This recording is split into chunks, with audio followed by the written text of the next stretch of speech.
जय गुरु जी। शुक्राना गुरु जी। सभी प्यारी संगत को जय गुरु जी। वीडियो को लाइक कीजिए, चैनल को सब्सक्राइब कीजिए और बेल आइकन को प्रेस कीजिए ताकि हमारे आने वाले सत्संग आप तक पहुंच सके। जय गुरु जी। गुरु जी का हर पल शुक्राना। गुरु जी को कोटि कोटि प्रणाम। संगत जी, गुरु जी कहते हैं कि सत्संग सुनने वाले और सुनाने वाले दोनों का ही कल्याण होता है, इसलिए सत्संग को ध्यान से सुनिए। ना जाने इसमें कौन से सवाल का जवाब आपको मिल जाए। संगत जी, ये भी गुरु जी का बहुत ही प्यारा और ब्लेस्ड सत्संग है कि कैसे गुरु जी ने एक ही आशीष देकर अपनी संगत के सब रोग समाप्त कर दिए। तो आइए आज का सत्संग हम नोएडा की श्रीमती प्रोमिला मेहता आंटी का सुनते हैं। दिल्ली के एक प्रसिद्ध हॉस्पिटल में सर्जरी करवाने के बाद श्रीमती प्रोमिला मेहता आंटी अपने जीवन के लिए जूझ रही थी। वह 1995 से हाई ब्लड प्रेशर से पीड़ित थी। जुलाई 2000 में उनकी गर्भाशय निकालने की क्रिया हुई। डॉक्टर्स ने सर्जरी करते हुए उनके हाई ब्लड प्रेशर को अनदेखा कर दिया।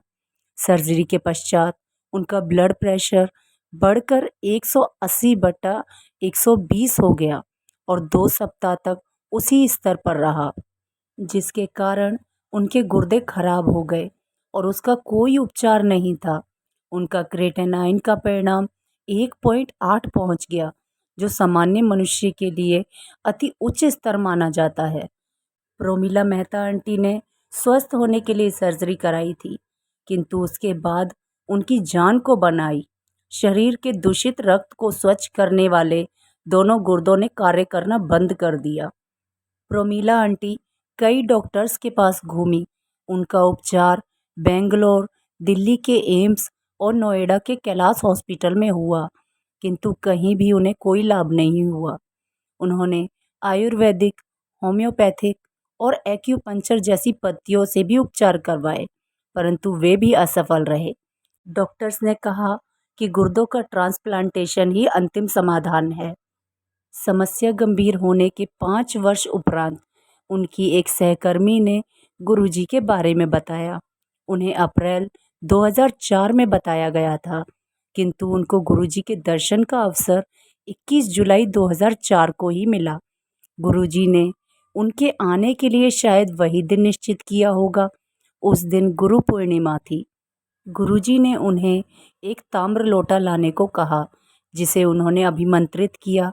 वह रोज उसका जल पीती थी। जुलाई 2005 से दिसंबर 2005 तक वह गुरुजी के दर्शन के लिए चारों दिन बृहस्पतिवार से रविवार तक आती थी। उस लोटे का जल ग्रहण करने के कुछ दिनों के बाद ही उन्होंने देखा कि उनकी त्वचा, जो वृद्धों जैसी दिखने लगी थी, विशेषकर गर्दन के आसपास, उसमें सुधार आने लगा। एक दिन जब वह गुरुजी के पास बैठी थी, तो उन्होंने गुरुजी से कहा कि उनके शरीर में रक्त ही नहीं है और वह सदा दुखी रहती है। गुरुजी यह सुनकर मुस्कुराए, पर कुछ नहीं बोले। 13 दिसंबर को प्रातः 5 बजे जब वह अचानक उठी, तो उन्हें अपनी नाक कुछ चिपचिपी सी लगी। उन्होंने बत्ती जलाए बिना ही अपनी नाक अपने रात्रि वस्त्र से पोंछ ली। थोड़ी देर बाद उन्हें लगा कि वह फिर से बह रही है। उन्होंने बत्ती जलाई और अपनी नाक से रक्त बहते हुए देखकर बहुत ही आश्चर्यचकित हुई। एक रुमाल शीघ्र ही रक्त से भर गया। उन्होंने अपने पुत्र को जगाया और वह दोनों कैलाश हॉस्पिटल भागे। डॉक्टर्स ने रक्त को रोकने का भरसक प्रयास किया, किंतु उसके ना रुकने के कारण उन्हें एडमिट कर लिया। सुबह 6:30 बजे प्रोमिला आंटी ने अपने पति को फ़ोन किया, जो उस समय बेंगलोर में थे, और उनको तुरंत आने के लिए कहा। हॉस्पिटल में रहते हुए उनके पास गुरुजी का एक चित्र था।